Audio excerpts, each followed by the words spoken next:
आज उंगली थाम के तेरी तुझे मैं चलना सिखलाऊं, कल हाथ पकड़ना मेरा जब मैं बुढ़ा हो जाऊं। एक माता પિતા તરીકે દરેકને એવી ઈચ્છા હોય કે દીકરા, તને નાનેથી લઈને મોટો મેં કર્યો છે, તારા સુખ દુઃખમાં ભાગીદારી મેં નિભાવી છે. એક માવતર તરીકે દરેકને એવી ઈચ્છા હોય કે મારો દીકરો, મારું સંતાન મોટો થઈ એટલે મારો આધાર બને, વૃદ્ધાવસ્થામાં મારી લાકડી બને.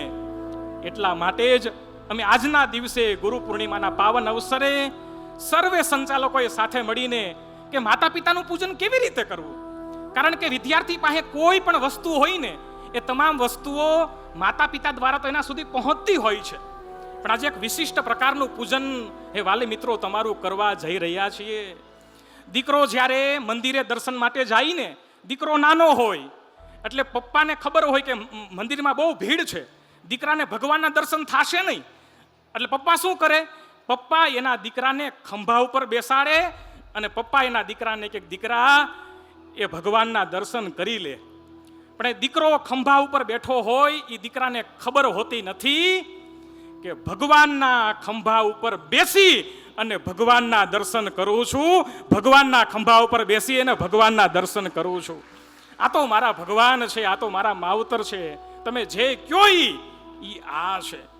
અને તમને ખ્યાલ છે, જેટલું પિતાનું સમર્પણ એ જ એટલી જ માની મમતા. મૃત્યુ થવાના કેટલા બધા પરિબળો હોય છે. માણસને એટેક આવે અને માણસ મૃત્યુ પામે, માણસ એક્સિડન્ટમાં મૃત્યુ પામે, માણસને સાપ ડંખ આપે, માણસ મૃત્યુ પામે.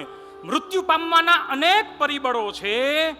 પણ એટલું યાદ રાખજો વિદ્યાર્થી મિત્રો, જન્મવાનું તો એક જ ઠેકાણું છે, ઈ માં અને માં.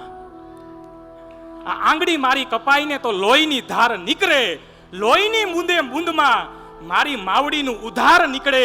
હું 7 જન્મોની પૂંજી લગાવી દઉં તોય મારી માં મારી લેણદાર નીકળે, મારી માં મારી લેણદાર નીકળે. આવા માવતર, એનો ઉપકાર આપણે કેવી રીતે ચૂકવી શકીએ?